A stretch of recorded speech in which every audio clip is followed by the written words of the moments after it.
बिस्मिल्लाहिर्रहमानिर्रहीम। आज का हमारा टॉपिक है जी फर्स्ट प्रॉब्लम। और इसमें जैसे कि पिछली वीडियो में मैंने आपको बता दिया था इसके अंदर कि 5 चीज़ें हमें रिक्वायर्ड होती हैं कोई भी प्रॉब्लम करने के लिए डेप्रिसिएशन की।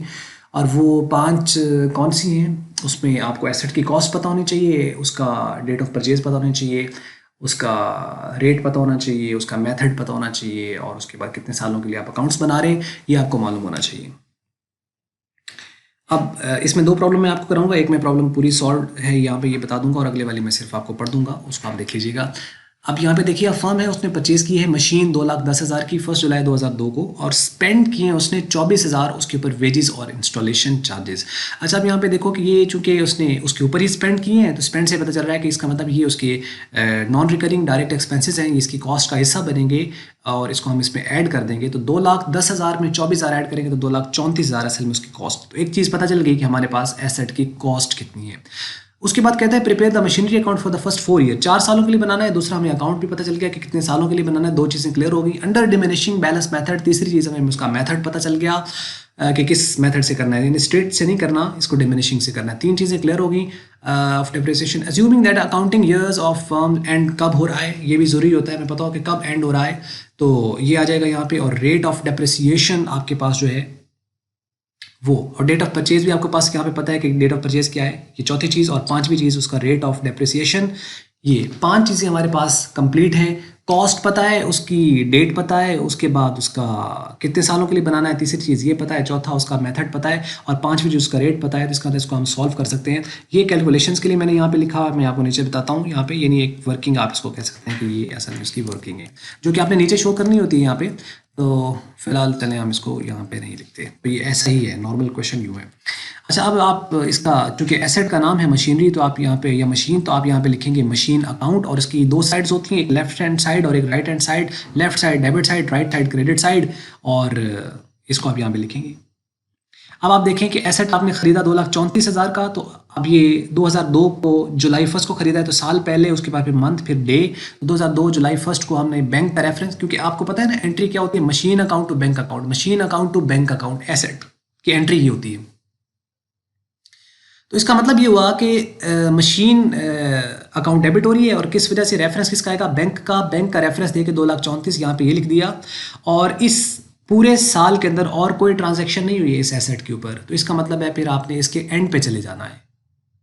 और एंड हमारा क्या है, कब हमारे अकाउंट क्लोज हो रहे हैं, 31 दिसंबर हर साल।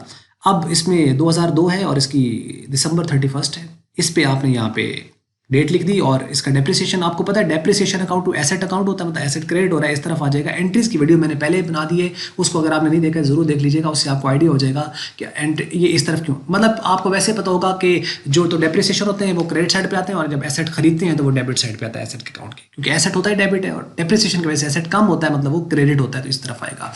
एनी हाउ, यहाँ पे आपने डेप्रिसिएशन अकाउंट लिख दिया, और ये कैसे आया है 11,700, यही आपका इनफैक्ट यहाँ पे रकम मैंने आपको बताई ना, ये तो 2,34,000 है आपके पास, और उसके ऊपर आपने 10% ले लेना है, क्योंकि ये एप्रिसिएशन का रेट है। लेकिन ये तो आएगा पूरे साल का, ये तो आएगा पूरे साल का, लेकिन एसेट हमने पूरे साल थोड़ा ही इस्तेमाल किया है।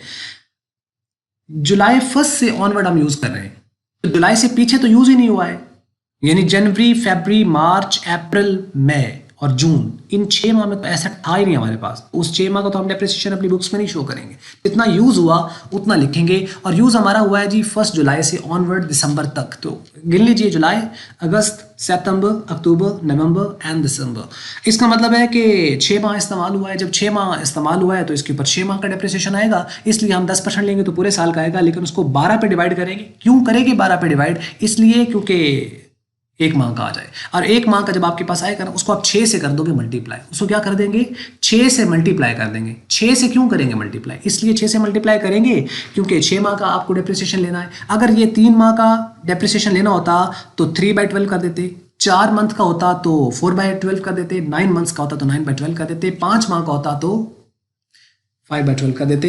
यानी 12 फिक्स है, और ऊपर जितने मंथ आपने यूज़ किए उसके साथ मल्टीप्लाई कर देना। ये फार्मूला बिल्कुल वही है जो आप सिंपल इंटरेस्ट कैलकुलेट करने का करते थे, कि simple interest is equal to principal amount multiply rate of interest multiply time, ये वही है। लेकिन यहाँ पे कॉस्ट है, उसके बाद रेट ऑफ डेप्रिसिएशन है, और टाइम है। एसेट के ऊपर जो डेप्रिसिएशन होता है वो टाइम के एतबार से होता है, जितना यूज होगा उतना डेप्रिसिएशन आएगा। अब ये आपने निकाल लिया, अब ये 11,700 आता है, ये कैलकुलेट करने के बाद ये आपका 11,700 आता है। ये आपने इस तरफ डेप्रिसिएशन लिख दिया, इस वाली वैल्यू में से इसको माइनस कर देना है, तो बाकी 2,22,300 ये इसका बैलेंस कैरी डाउन होगा। ये कैरी डाउन है, ये इसको आपने यहाँ लिख लिया है।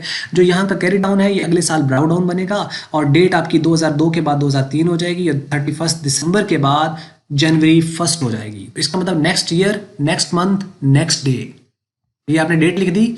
उसके बाद जो बैलेंस यहाँ पे कैरी डाउन है ये यहाँ पे ब्राउ डाउन हो जाएगा, और ये जो ब्राउ डाउन बैलेंस आपके पास किया है ना यहाँ पे, इसको आपने वही रकम लिखनी है जो यहाँ पे पिछले साल कैरी, जो पिछले साल का क्लोजिंग बैलेंस था वो अगले साल का ओपनिंग बैलेंस है, जो इस साल का क्लोजिंग है वो अगले साल का ओपनिंग है। अब आपने इसको 2,22,300 यही वाली जो रकम है इसको यहाँ लिख दिया है। अब इस पूरे साल में 2003 में जनवरी से दिसंबर तक कोई ट्रांजेक्शन नहीं हुई है, तो जब कोई ट्रांजेक्शन हुई नहीं है तो आपने सिंपल फिर डेप्रिसिएशन इसका रिकॉर्ड करना है।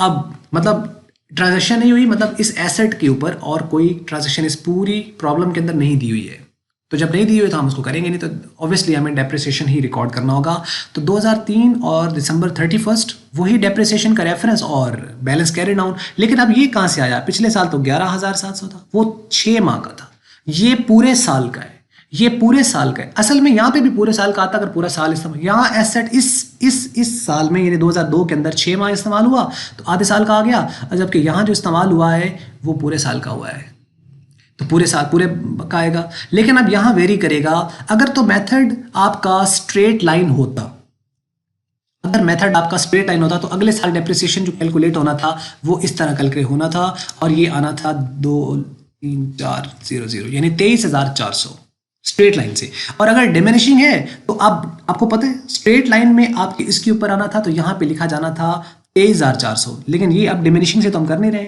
स्ट्रेट से तो हम कर नहीं रहे हैं, अब हम कर रहे हैं डिमिनिशिंग से। तो मतलब क्या होगा, अब इसकी जो बुक वैल्यू है ना, ये वाली जो ब्राउ डाउन है, इसके ऊपर कैलकुलेट करना है। तो 2,22,300 इसके ऊपर आपने डेप्रिसिएशन ले लेना है 10%। जब 10% लेंगे इसके ऊपर तो इसके ऊपर जो डेप्रिसिएशन आएगा वो 22,230 ये आएगा।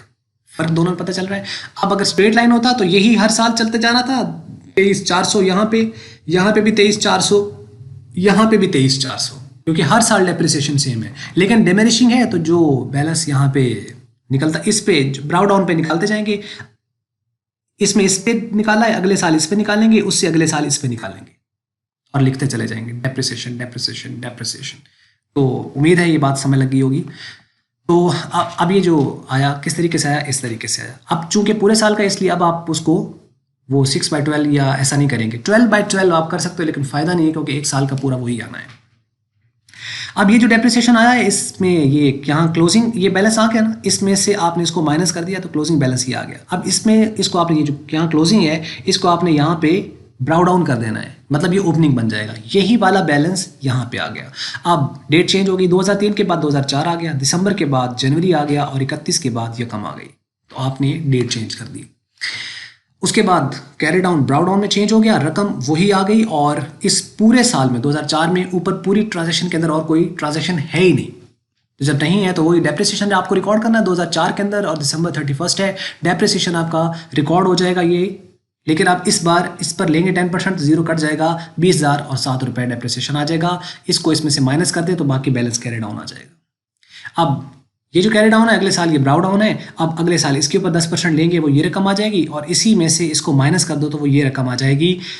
तो 4 साल के लिए बनाना था, 4 साल कंप्लीट हो गए। अब ये 4 साल किस तरीके से कंप्लीट हो गए, ये आपके अगर आप देखें तो वो वही चीज़ है। तो कहने का मकसद है कि यहाँ पे अमाउंट, ये पहला साल 2002, उसके बाद दूसरा साल 2003, तीसरा साल 2004 और पांचवा साल 2005, 4 साल आपके पास यहाँ पे कंप्लीट हो चुके और ये आपने लिख दिया। तो बस ये प्रॉब्लम थी और आपको मेरा ख्याल है ये समझ लगी होगी। और उसके बाद अगली जो प्रॉब्लम है वो मैं सिर्फ पढ़ दूंगा, आप उसको देख लीजिएगा। देखें जी इसके अंदर क्या आ रहा है, और x and company purchase machinery for 70,000 70,000 की मशीनरी जो है उसने खरीदी है ऑन 1 जुलाई 2002। डेट आपको 1 जुलाई की दी हुई और 70,000 की खरीदी। They spend 8,000 on it's installation, 8,000 उसकी इंस्टॉलेशन पर खर्चा आया। ऐड कर देंगे तो 78,000 कॉस्ट हो गई। तो इस तरफ डेबिट साइड पे बैंक का रेफरेंस देकर 78,000 लिख देंगे। Prepare the machinery account for the first 4 year, 4 सालों के लिए बनाना है। जैसे ये 4 साल के लिए था और डेट भी उसी तरह की है जैसे वहाँ पे थी, सेम चलना है। डेट वाला कॉलम सेम चलेगा, यहाँ पे सिर्फ आपके पास जो है वो ये भी सेम चलेंगे और इस तरफ भी सेम चलेंगे, सिर्फ रकम वेरी करेगी क्योंकि मेथड वेरी कर रहा है। और 4 साल के लिए बनाना है under fixed instalment method. Fixed instalment method यानी हर साल डेप्रिसिएशन अब उसकी ओरिजिनल कॉस्ट पर आएगा और वो 78,000 पर अगर आप पूरे साल का लें तो 7,800, दूसरे साल भी 7,800, तीसरे साल 7,800 और चौथे साल भी 7,800 आएगा। पहले साल 7,800 नहीं आएगा क्योंकि पहले साल 6 माह गए।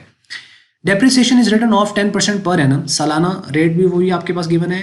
एज्यूम द अकाउंट्स क्लोज कब होते हैं? 31 दिसंबर को। सेम क्वेश्चन है, सिर्फ मेथड चेंज है। इसको आप ट्राई करेंगे और इसको कर लेना है। बस ये थी आज की वीडियो। अगर आपको अच्छी लगी तो इसको आप लाइक कर सकते हैं, अच्छी नहीं लगी तो इसको कर लें डिसलाइक। और वीडियो देखने और सवाल कोई है तो उसको कमेंट्स में लिख दीजिए। वीडियो देखने का बहुत शुक्रिया।